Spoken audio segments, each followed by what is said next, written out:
Bonjour à tous et bienvenue dans cette nouvelle vidéo pour vous présenter le jeu Oathmark Battle of the Lost Age. Oathmark est un jeu de Joseph McCullough édité par Osprey Games. Joseph McCullough, on le connaît déjà pour Frostgrave et Ranger of Shadowdeep, deux jeux que nous aimons beaucoup ici chez Guerrero, et des jeux d'escarmouche. Donc là, on va être sur un jeu de bataille avec des régiments qui vont s'affronter, donc une autre échelle que ce à quoi il nous a déjà habitués. Pourquoi est-ce que j'ai eu un coup de cœur sur Oathmark? C'est pas du tout parce que c'est un jeu de bataille et que ça manque un petit peu dans le paysage actuel. Là, ça va vraiment être des régiments, des gros régiments en pavé qui vont s'affronter. On va avoir des roues, des manœuvres, des choses comme ça. C'est pas tellement ça qui m'a intéressé dans ce jeu-là, soyons honnêtes. Ça va être la composition de l'armée. Et on va y venir dans un petit instant. Quelques échantillons de la gamme que propose Oathmark, puisque Oathmark, ça va être le livre de règles que je tiens ici, ainsi qu'un petit supplément que je vais vous présenter juste après, mais aussi toute une gamme de figurines qui vont être designées par North Star Miniature, avec des boîtes quand même de 30 fantassins dans la boîte en multi-kit. Voilà.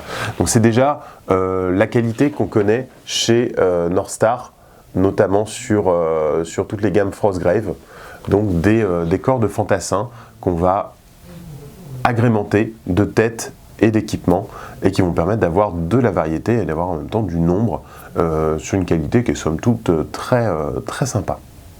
Dans Oathmark, donc, on va avoir ce beau livre, petit format, mais avec une belle couverture rigide et quelques illustrations, qui va présenter qu'est-ce qu'un wargame déjà, donc c'est sympa de l'aborder, d'aborder les bases comme ça, et qui va mettre en place quelques éléments importants pour la suite des règles. Ça va être donc notamment la taille des socles.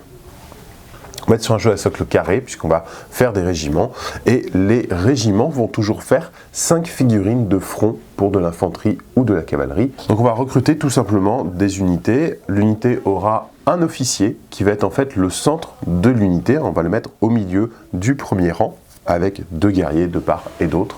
Et les lignes de vue et les manœuvres vont être tracées à partir de cet officier. C'est bien, ça simplifie énormément de choses dans les manœuvres et choses comme ça, d'avoir juste un officier central.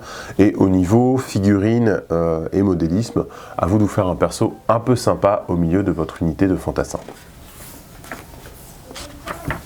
Le jeu va se jouer avec des dés à 10 faces et on va faire des tests sous caractéristiques avec beaucoup de modifications. Donc on va avoir par exemple un test qu'on va faire à -2, +3, +1, -1, voilà, il y a beaucoup de malus bonus qui s'additionnent, et en fait c'est la valeur finale, une fois qu'on a retiré tous les bonus malus, qui va être à dépasser avec un dé à 10 faces. La particularité, c'est qu'on va activer ces unités une par une en alterné. C'est-à-dire le premier joueur va activer une unité, va faire 2 actions. La plupart du temps, les unités vont avoir 2 actions hors règle spéciale, à condition de réussir son test de morale, enfin son test de commandement, pour voir s'ils arrivent à suivre les ordres. Si le test d'ordre est raté, en général c'est un test qui est très facile à faire, si le test d'ordre est raté, l'unité ne fera qu'une seule action au lieu de 2. Peu importe les équipements qu'on a, on ne pourra de toute façon faire qu'une seule action de tir. Donc je trouve ça sympa, parce que ça veut dire qu'on va avoir des unités de tir qui vont être plutôt mobiles, qui ne vont pas être forcément figées. Ça, c'est plutôt une bonne idée. Voilà. Les corps à corps, si vous êtes habitué aux jeux de bataille régiment, sont assez classiques, on s'aligne bien, etc.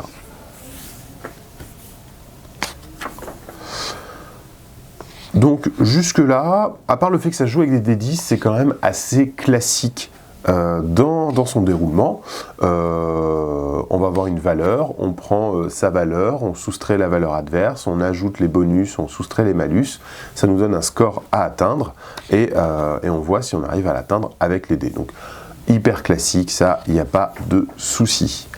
Moi, là, je veux en venir, ça va être à la partie recrutement de l'armée, qui est pour moi le recrutement le plus surprenant et original que j'ai vu dans un jeu de figurines. Pour le recrutement, on va avoir cette feuille de royaume. Donc, Il y a toujours ce côté un petit peu jeu de rôle dans les jeux de McCulloch en amont de la partie elle-même. Donc là, vous allez avoir votre feuille de royaume à remplir. Donc vous allez donner le nom de votre royaume, le souverain actuel du royaume. Et il va y avoir ce schéma qui peut paraître un petit peu compliqué au départ, mais qui en fait est très simple à remplir et très sympa. Ça va être en fait un schéma de votre royaume et des territoires qui le composent.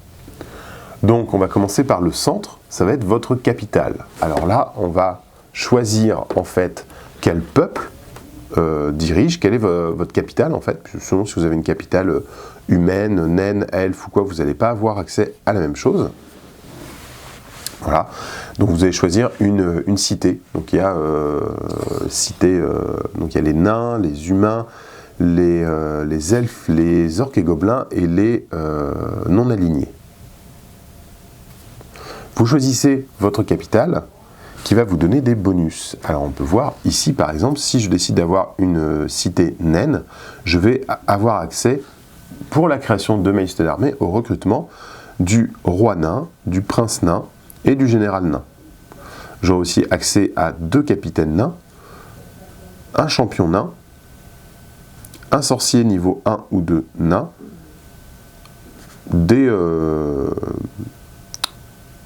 des soldats, des lanciers, des archers et la milice naine. Voilà. Donc en fait, c'est en choisissant les territoires qui vont composer mon royaume que je vais avoir accès, je vais m'octroyer l'accès à des unités. Et alors, autant pour la capitale, bon, vous avez une capitale, c'est simple. Ensuite, pour les cercles, on va faire par rapport au numéro du cercle.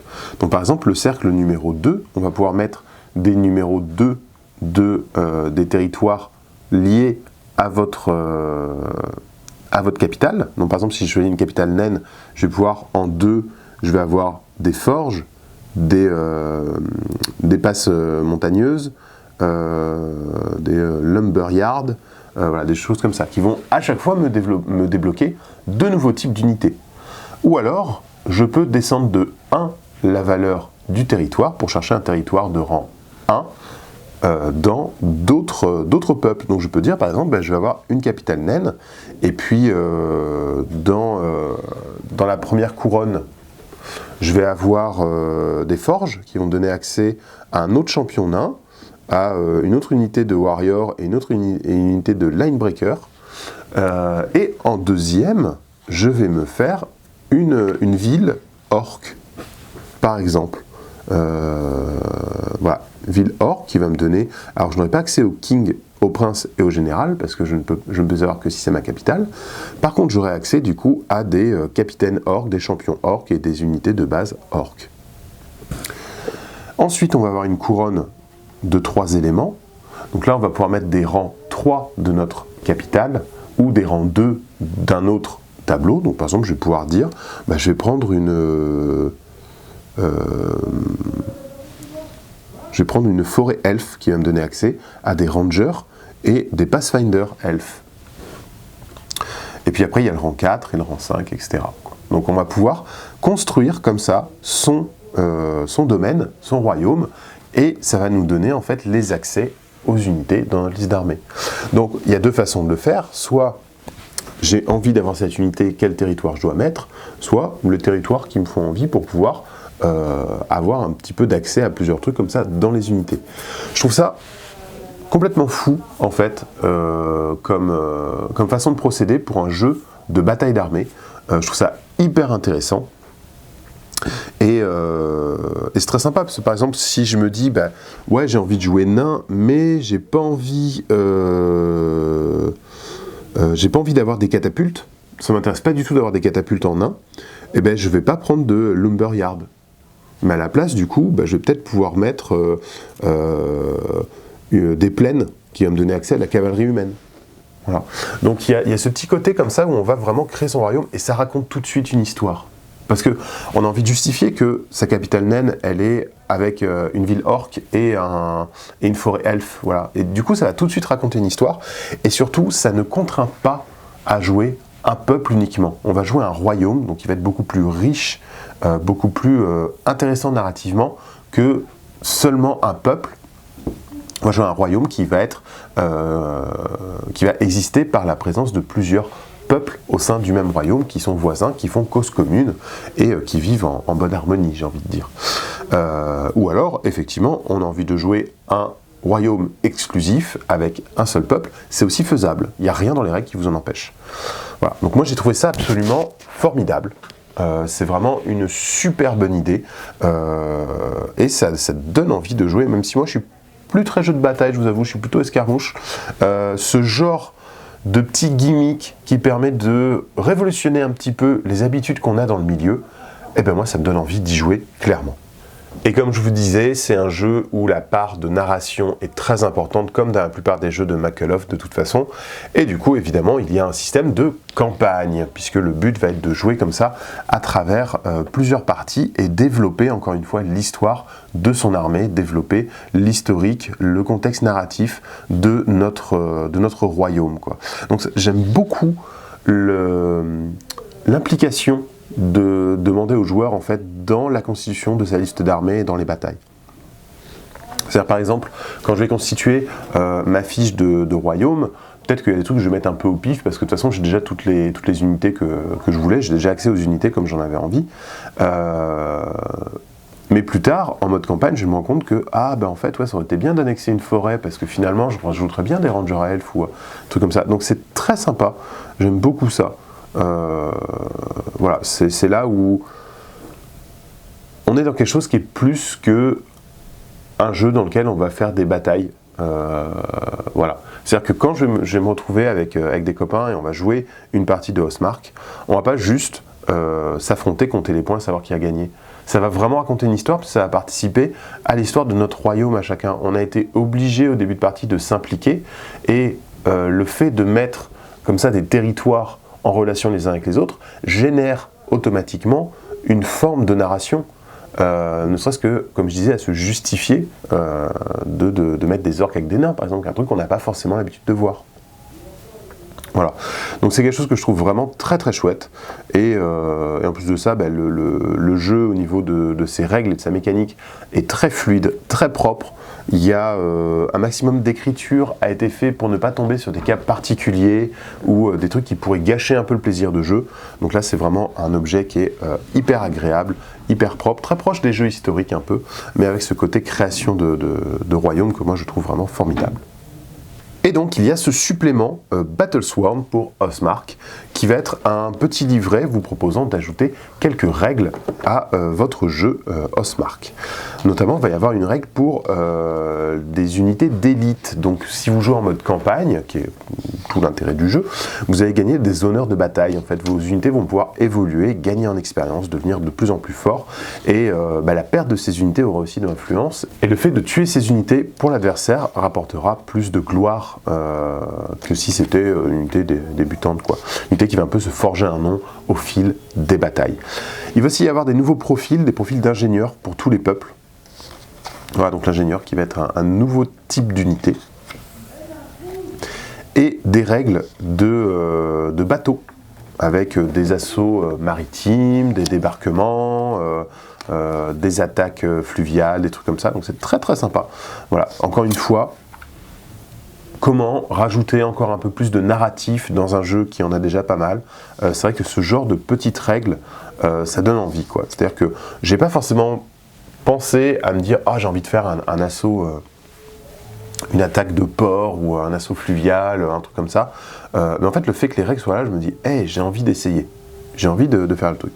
Et vous allez avoir en plus des mini-campagnes, donc ils appellent ça des expéditions militaires, donc c'est des petites campagnes thématiques qui vont se composer de plusieurs scénarios à jouer les uns après les autres, avec évidemment l'évolution de vos unités entre chaque partie.